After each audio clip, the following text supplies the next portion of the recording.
Bapak Ibu yang dirahmati Allah Subhanahu wa taala, mari kita sama-sama mendengarkan tausiah Haul Habib Ja'far bin Umar Al-Habsyi Haul Jamaah ini yang akan disampaikan oleh Habib Husain bin Muhammad Al-Kaf, pimpinan Pondok Darul Mustafa dan Dewan Guru Pondok Sanad Nabawi TV. Kepada beliau disilahkan. Bismillahirrahmanirrahim. Assalamualaikum warahmatullahi wabarakatuh. Alhamdulillah, alhamdulillahilladzi khassana bi Muhammadin wa anqadhana min dhulmatil jahli wad dayajili. Alhamdulillahilladzi hadana bi'abdihi al-mukhtar man da'ana ilayhi bil idhnih wa qad nadana labbaika ya man dallana wa hadana. Allahumma salli wa sallim ala sayyidina Muhammadin miftahi babi rahmatillah adada ma fi ilmillah, salatan wa salaman daimaini bidawami mulkillah wa ala alihi wa sahbihi wa man walah. Alhamdulillah, puji dan syukur kita ucapkan kepada Allah Subhanahu wa ta'ala yang atas segala nikmat, taufik serta hidayahnya telah memberikan kepada kita perkumpulan pada malam hari ini, perkumpulan yang dinaungi dengan kalimat la ilaha illallah Muhammad Rasulullah, perkumpulan yang insyaallah dipenuhi dengan rahmatnya Allah Subhanahu wa ta'ala, yang diangkat dan dipenuhi di dalamnya dengan salawat dan salam kepada junjungan besar Nabi kita Muhammad sallallahu alaihi wasallam. Semoga Allah Subhanahu wa ta'ala mencatat bagi kita semua yang hadir di sini yaitu ampunan-ampunan Allah. Tidak bangkit dari tempat ini melainkan dosa-dosa kita telah dihapuskan oleh Allah. Tidak bangun dari tempat ini melainkan hajat-hajat kita semua diijabah dan dikabulkan oleh Allah. Segala bentuk kesulitan diberikan kemudahan, yang sakit diberikan kesehatan, dan insyaallah hutang bihutang dilunaskan, yang punya anak dijadikan anak-anak saleh dan salehah, keluarganya dijadikan sakinah, mawaddah, warahmah. Amin ya rabbal alamin. Ma'asyiral hadirin hadirat yang dirahmati oleh Allah Subhanahu wa ta'ala, tidak lupa kita ucapkan rasa ta'zim dan hormat terlebih khusus kepada sahibul bait, juga dzurriyyah daripada sahibul haul Al-Habib Ja'far bin Umar Al-Habsyi, yaitu guru kita Al-Habib Ahmad Al-Habsyi serta keluarga besarnya, yang semoga Allah Subhanahu wa ta'ala senantiasa memberikan panjang umur, sehat, afiat, senantiasa dimudahkan dalam setiap langkahnya di bawah naungan daripada bimbingan baginda Sayyidina Muhammad sallallahu alaihi wasallam. Dan juga kepada guru kita bersama Al-Habib Ibrahim Lutfi Al-Attas, yang semoga Allah Subhanahu wa ta'ala senantiasa memberikan panjang umur, sehat, afiat, dimudahkan dalam segala halnya dan diberikan jalan yang mudah dalam mengikuti dan di bawah naungan bimbingan baginda sallallahu alaihi wasallam. Dan juga tidak lupa kepada jajaran Polres Bontang dan Din, dan juga asisten-asisten dari pemerintah Kota Bontang yang saya tidak sebutkan satu persatu, dan seluruh tokoh-tokoh masyarakat yang hadir di tempat ini. Insyaallah semuanya diberikan panjang umur, sehat, afiat, dimudahkan dalam setiap tugas-tugas mereka, dan senantiasa diberikan jalan menuju ridha-Nya Allah Subhanahu wa ta'ala. Amin ya rabbal alamin. Dan semua hadirin hadirat, panitia baik yang hadir di depan sini ataupun panitia yang ada di belakang, semuanya mendapatkan apa yang diharapkan dan dimudahkan oleh Allah segala urusan. Hadirin hadirat yang dirahmati oleh Allah, malam yang penuh keberkahan ini sebagai bentuk hauliyah Al-Habib Ja'far bin Umar Al-Attas Al-Habsyi yang ke-122, beliau datang ke tempat ini dengan membawa bendera panji baginda sallallahu alaihi wasallam. Jika kita ingin tahu apa sebetulnya bendera panjinya baginda sallallahu alaihi wasallam yang bisa datang dari tempat yang jauh ke tempat ini, beliau mungkin bukan berasal dari tempat ini, tapi datang karena mencari apa? mencari ridhonya Allah. Dan yang diharapkan dalam dirinya adalah membawa sesuatu yang datang dari Rasulullah sallallahu alaihi wasallam. Apa yang dibawa? Tidak dibawa di dalamnya sekedar ilmu, tidak dibawa di dalamnya sekedar adab, tidak dibawa di dalamnya sekedar hubungan sana dan sini, tetapi yang terutama yang dibawa adalah sebagai simbol yang datang dari Nabi Muhammad. Apa itu? Saat Nabi Muhammad sallallahu alaihi wasallam disimbolkan oleh Allah Jalla Jalaluh, wa ma arsalnaka illa rahmatan lil alamin. Tidaklah diutus Nabi Muhammad melainkan sebagai bentuk simbol tertinggi, yaitu rahmatan lil alamin, bentuk kasih sayang kepada seluruh, mencakup siapapun itu, bukan golongan A, bukan agama B, bukan dari etnis apa dan tertentu, lil alamin. Inilah yang membuat Al-Habib Ja'far bin Umar Al-Habsyi ada di tempat ini, hingga bisa memberikan bentuk daripada ajaran-ajaran yang begitu hikmat, sesuai dengan sabda Rasul sallallahu alaihi wasallam, ar-rahimuna yarhamuhumur rahmanu tabaraka wa ta'ala, irhamu man fil ardi yarhamukum man fis sama. Sungguh Nabi sallallahu alaihi wasallam telah menegaskan ar-rahimun, orang-orang yang di hatinya penuh dengan kasih. Kalau mau dikatakan kasih sayang, kita mungkin berpikir hanya kepada orang yang kita kenal. Biasanya kita sayang karena kita kenal. Biasanya kita memberikan kasih sayang karena orangnya baik. Biasanya kita memberikan kasih sayang karena sesuatu yang kita dapati. Tetapi kalau bentuk rahmat, itu bentuk kasih sayang untuk siapapun yang baik kepada kita ataupun yang menjadi musuh untuk kita. Ar-rahimuna yarhamuhumur rahman. Hasilnya Allah yang akan memberikan kasih sayang kepada hamba itu. Nabi sallallahu alaihi wasallam mencontohkan dirinya sebagai bentuk rahmat yang sesungguhnya. Bayangkan kejadian demi kejadian saat Nabi Muhammad masih di kota Makkah, yang sebelumnya setiap orang menghormati Nabi Muhammad, bahkan pamannya yang menjadi musuh sebelumnya membantu serta mencintai Nabi Muhammad. Tapi tatkala wahyu datang kepada Rasulullah, tatkala ajaran mulai disebarkan, mulai bermunculan orang-orang yang membenci, yang memusuhi. Tidak sedikit kejadian demi kejadian terus berjalan, terus berlangsung. Tidak ada kata-kata yang baik untuk Nabi Muhammad sallallahu alaihi wasallam, hingga di masa-masa wafat istrinya Sayyidatuna Khadijatul Kubra dan wafat pamannya Abi Thalib, mulai bergejolak orang-orang di Mekah, mulai menyakiti, mulai menyiksa. Nabi Muhammad mencoba mencari tempat mungkin di dalamnya terdapat sesuatu yang bisa lebih baik. Nabi Muhammad keluar dari Mekah sebentar. Kemana? Menuju kota Taif. Kisah yang ma'ruf yang sering kita dengar, Nabi Muhammad keluar ke kota Taif dengan sahabatnya Sayyidina Zaid bin Harithah. Keluar ke sana harapannya apa? Setidaknya ada sesuatu yang baru yang bisa mereka ingat, dan mereka pun mau menerima agama yang datang dari Nabi Muhammad sallallahu alaihi wasallam. Agama bukan baru. Agama bukan baru disebar. Sudah belasan tahun disebar oleh Rasulullah di Mekah. Datang ke kota Taif. Harapannya bukan sambutan. Harapannya bukan sesuatu yang besar. Setidaknya harapannya adalah apa yang disampaikan didengarkan.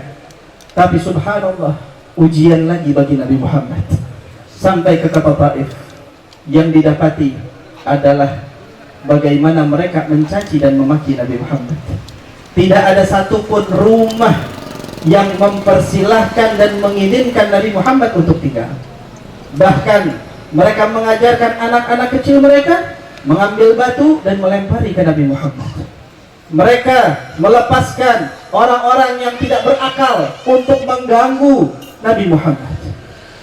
Bayangkan ujiannya terus hingga berlangsung 1, 2, 3 beberapa hari Nabi Muhammad di kota Taif, hingga sampai puncaknya Nabi Muhammad diusir bukan dengan cara yang baik, diusir dengan cara yang begitu jahat dari orang-orang saat itu, sampai luka kaki Nabi Muhammad berdarah, dan juga terdapat luka di dahinya, terdapat luka daripada sahabat Zaid bin Harithah. Bersandarlah Nabi Muhammad, di mana dalam sandaran tersebut Nabi Muhammad sallallahu alaihi wasallam meluapkan isi hatinya, bukan mengeluh akan begitu sulit. Bahkan apa kata-kata Nabi Muhammad sallallahu alaihi wasallam, selagi inti dari kata-kata apa yang disampaikan, selagi engkau ridha ya Allah, maka aku tidak berpikir apapun tentang keadaanku. Datang malaikat Jibril membawa 2 malaikat. Ya Rasulullah, kata malaikat Jibril, izinkan malaikat 2 ini ingin berbicara denganmu. Maka diberikan izin oleh Nabi Muhammad.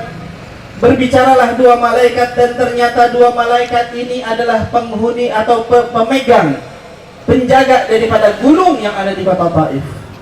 Ya Rasulullah, izinkan aku meminta kepada Allah, gunung ini akan aku angkat dan aku lemparkan kepada warga Taif sebagai bentuk balasan untuk mereka. Setiap nabi-nabi sebelumnya, tatkala masuk dalam puncak bagaimana kesulitan mereka, maka datanglah azab. Di sini dimintakan izin dari Nabi Muhammad untuk dijadikan sebuah bentuk azab bagi warga Taif. Apa jawaban Nabi sallallahu alaihi wasallam? Setelah kejadian itu semua, jawaban Nabi Muhammad sallallahu alaihi wasallam, nah, tidak perlu itu semua. Ya. Lalu Nabi Muhammad mengatakan, fa inni la arju min aslabihim man ya'budullah. Saya hanya berharap kalau bukan mereka, anak keturunan cucu mereka lah nanti yang akan menyembah Allah Subhanahu wa taala. Lihat perjuangan Nabi Muhammad, lihat rahmatnya Rasulullah. Enggak cukup begitu. Setelah mendapatkan kabar, Nabi berdoa mengangkat tangannya, lalu berkata, ya Allah, ya Allahumma hdi qaumi fa innahum la ya'lamun. Ya Allah, berikanlah hidayah kaumku ini yang telah berbuat begini macamnya. Mereka berbuat itu semua karena mereka tidak tahu.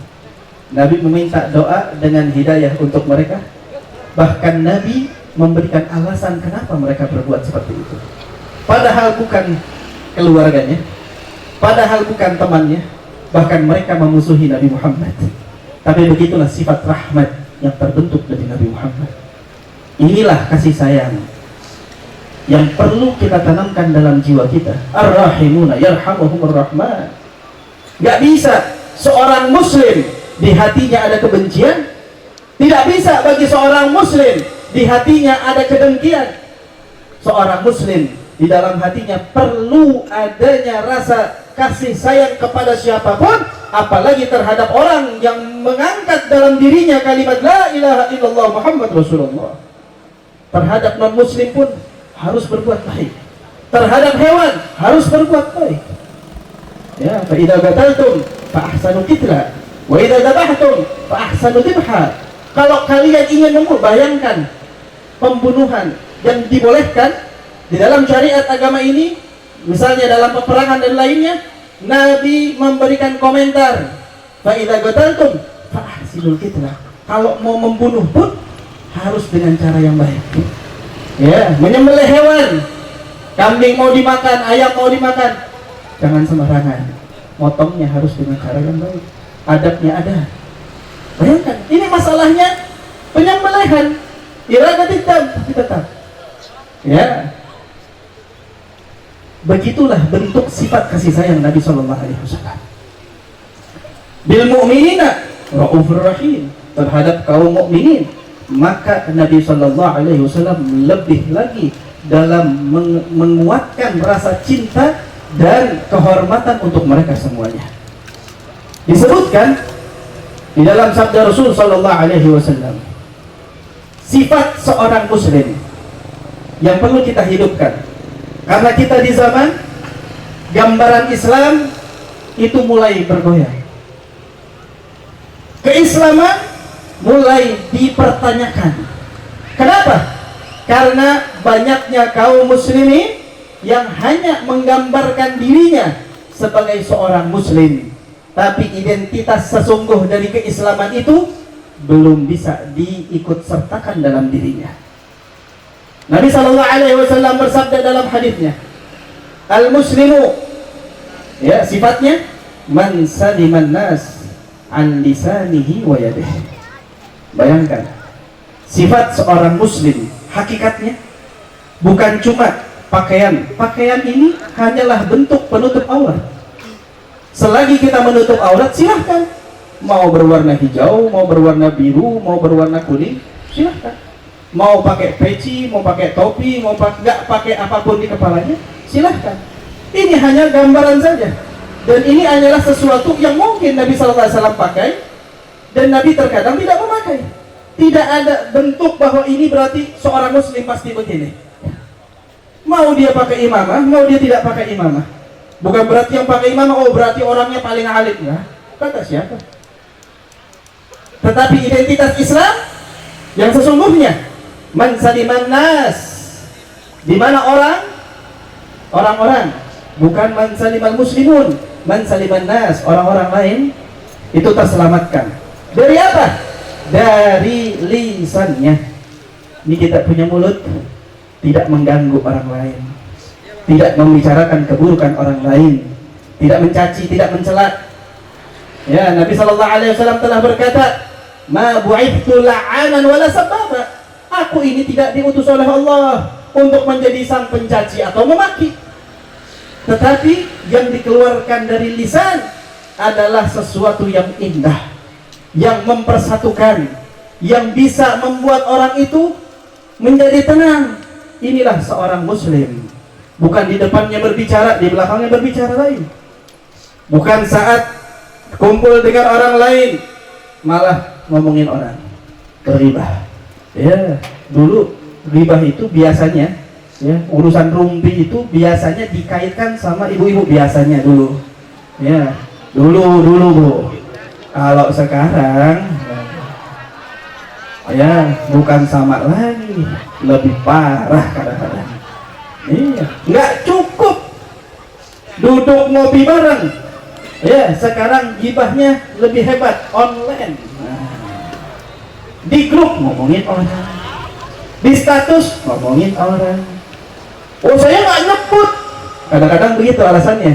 Oh, saya mah nggak nyebut orangnya, tapi mensifati orang yang nggak disebut tadi. Itu orang yang nggak kenal aja kenal, sama aja. Itu permainan setan. Bilang ngomongin orang nggak usah disebut, nanti jadi riba. Tapi sifatnya dikasih tahu semua. Warnanya, golongannya, dari mananya, bentuknya. La ilaha illallah. Ini lebih bahaya dari orang yang melakukan kesalahan dan dia tahu akan salahnya, daripada orang yang melakukan kesalahan tapi mengira itu kebaikan. Mencari alasan, ngomongin orang cari alasan. Oh, maksudnya. Nah, apalagi kalau udah urusan ngomongin orangnya secara khalayak. Kalau ente mau nasehatin orang, itu duduk dengan dirinya.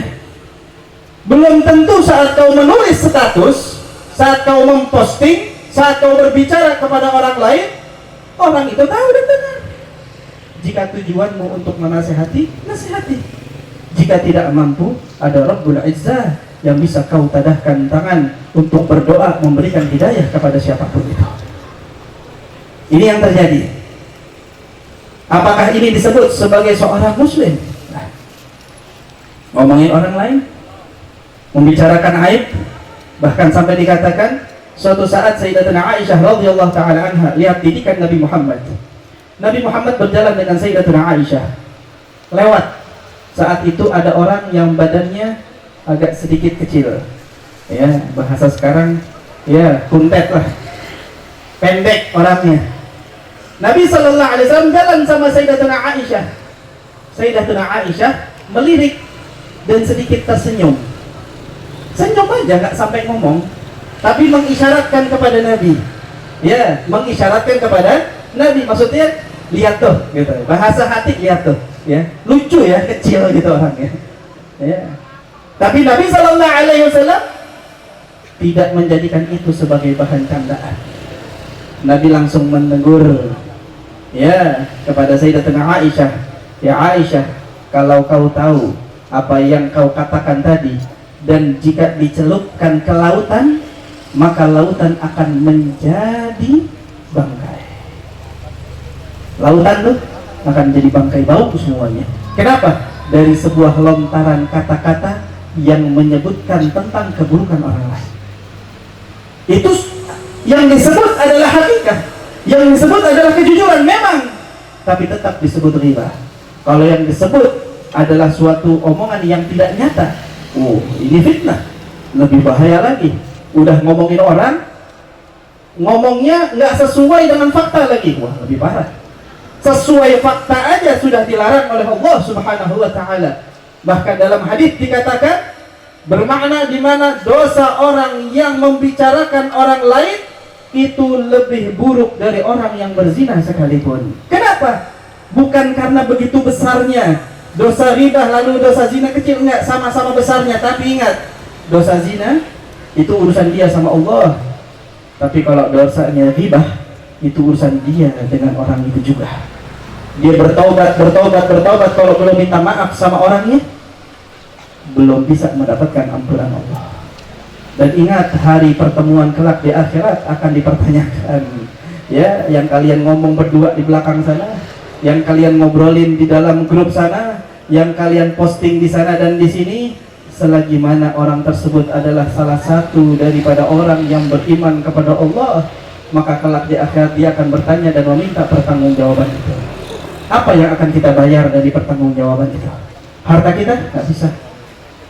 Kekuasaan kita nggak bisa. Nilai pahala kita akan memberikan dampak di mana pahala-pahala yang kita sudah kumpulkan susah payah untuk membayar setiap kata-kata yang ternyata mengusik orang lain, hingga habislah pahala orang tersebut. Masih belum cukup untuk membayar dari permasalahan dia dengan orang lain, baik karena kata-kata ataupun karena tangannya yang mengambil hak bukan miliknya. Terus membayar, tatkala tak memiliki pahala lagi, maka dosa orang tersebutlah dikembalikan kepadanya. Inilah yang disebut sebagai orang yang kelak menjadi orang yang rugi, bangkrut di akhirat. Berangkat bawa nilai pahala sholat, sampai di akhirat habis semuanya. Yang ada berubah malah menjadi nilai-nilai dosa sebagai pembayarannya saat melakukan kezaliman di dunia.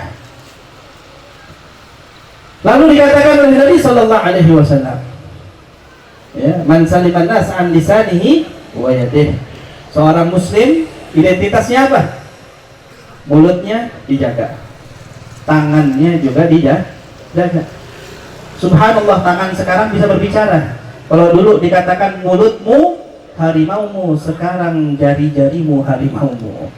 Ya, bisa ngomong bahkan lebih parah dari itu mulut. Orangnya diam, Masya Allah, tapi tangannya nggak berhenti ngomongin orang. Tangannya nggak berhenti, ya, membicarakan hal yang tidak baik.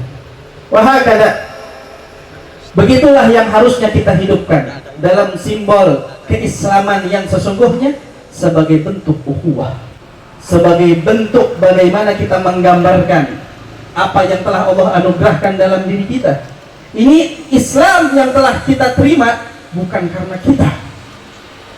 Jangan merasa bahwa ini jeripayah kita, melainkan perjuangan orang-orang yang membawa agama Islam ini sesuai dengan ajaran yang datang dari Nabi Muhammad. Begitulah peran Al-Habib Ja'far bin Umar Al-Habsyi. Begitulah peran para da'i-da'i yang mereka membawa ajaran agama Islam hingga bisa tersebar dengan baik. Kita menikmati itu, malah kita yang terkadang merusak hal tersebut karena merenggangkan, saling membenci, memvonis, menuduh dan lain sebagainya. Dan inilah yang tidak kita inginkan dalam kehidupan kita. Nabi Sallallahu Alaihi Wasallam memberikan pesan bagi kita yang berikutnya. Dalam sebuah hadis Nabi Sallallahu Alaihi Wasallam, dikatakan, ini untuk kita introspeksi keimanan kita. Kita ada dalam tahapan iman yang mana? Nabi SAW bersabda, la yu'minu ahadukum, la yu'minu ahadukum, tidaklah sempurna iman kalian. Iman yang ada dalam hati kita sebagai bentuk yang katanya bentuk iman itu adalah sebagai bentuk kepercayaan, anta'budallaha antu'minu billah wa malaikatihi wa rusulihi wa kitabihi wa bil yaumil akhir khairihi wa syarrihi minallah wa bil yaumil akhir wa bil qadari khairihi wa syarrihi minallah ta'ala. Itu daripada bentuk iman. Maka kesempurnaan itu, kata Nabi SAW, la yu'minu ahadukum hatta yuhibba li akhi ma yuhibbu li nafsih. Enggak sempurna kalian punya iman, dipertanyakan imanmu jika kamu belum bisa menjadikan posisi rasa cinta untuk dirimu. Kita senang, pengen apa? Senang untuk bisa mendapatkan kebaikan, senang dipuji orang, senang bisa beribadah dengan tenang, senang untuk bisa masuk surga, senang bisa ini dan itu. Maka kesenangan dalam dirimu itu harus kau taruh setara juga kesenangan untuk saudara-saudara. Kalau di dalam hati masih mengatakan, ya biarin dah, salah-salah dia juga, sapasul, inilah bentuk kekurangan iman. Karena Nabi SAW mengatakan di dalam hadis yang lain, ya, bahwa sesungguhnya idza ra'a minkumul munkara falyughayyiru biyadihi, fa in lam tastati' fa bi lisanihi, fa in lam tastati' fa bi qalbihi. Ya, huwa adhaful iman. Kalau kalian melihat sebuah kemungkaran, berubahlah, ya, dengan cara yang baik. Tapi posisi pertama, jika kau memiliki kekuasaan, mungkin dengan tanganmu, maka dengan tanganmu atau dengan kuasamu. Nggak bisa, maka dengan lisanmu. Wah, nggak bisa juga, maka dengan hatimu. Maksudnya apa? Kau menadahkan tangan di hadapan Allah, meminta pertolongan dari Allah agar mereka mendapatkan hidayah, agar mereka bisa keluar dari jalan-jalan yang salah, bukan malah mencaci, memaki, atau bahkan tidak peduli. Karena Islam dibangun dengan penuh kepedulian sesama muslim, bahkan kepada orang-orang yang non-muslim sekalipun. Beginilah yang seharusnya kita hidupkan dalam kehidupan kita.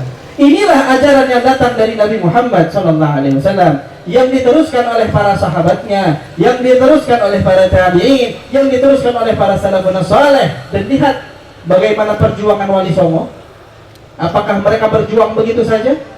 Apakah mereka berjuang mencari sesuatu? Andai mereka datang perjuangannya hanya untuk mengambil keuntungan, apa yang hilang dari negara ini? Yang ada adalah kemuliaan di atas kemuliaan yang diberikan dari perjuangan mereka. Tidak sedikit. Andai mereka datang hanya untuk mengeruk kekayaan negara, kita nggak melihat istana-istana yang mereka bangun. Yang mereka bangun adalah simbol dakwah yang datang dari Nabi Muhammad SAW, yang disempurnakan, yang disesuaikan dengan tempat, yang disesuaikan dengan masyarakat, yang disesuaikan dengan apa yang ada, tanpa mengurangi bentuk daripada syariat agama Islam. Itulah ajaran mereka. Dengan semua adat yang ada, tapi tidak merubah dari bentuk syariat agama Allah. Itu perjuangan mereka. Namanya sampai sekarang harum. Sampai sekarang perjuangannya terus berlanjut. Dan begitulah harusnya kita sebagai kaum muslimin untuk mengintrospeksi diri, memperbaiki diri, mengarahkan jiwa dan raga kita untuk bagaimana bisa membentuk daripada kalimat ar-rahimuna yarhamuhumur rahman. Tebarkan kasih sayang, yarhamukum irhamu man fil ardi yarhamukum man fis sama. Tebarkan kasih sayang kepada seluruh penduduk bumi, maka yang di langit ataupun dari kuasa Allah, dan Allah akan memberikan rahmat kepada orang tersebut.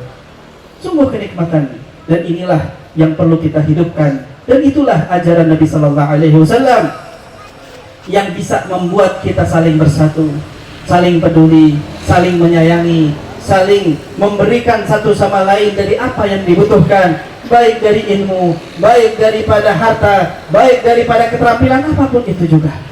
Dan insya Allah dengan adanya hauliyah ini, perkumpulan ini, semuanya bisa menyadarkan diri kita bagaimana perjuangan ulama-ulama kita tidaklah mudah bagi mereka, tapi hasilnya yang kita lihat, kita menikmati semuanya.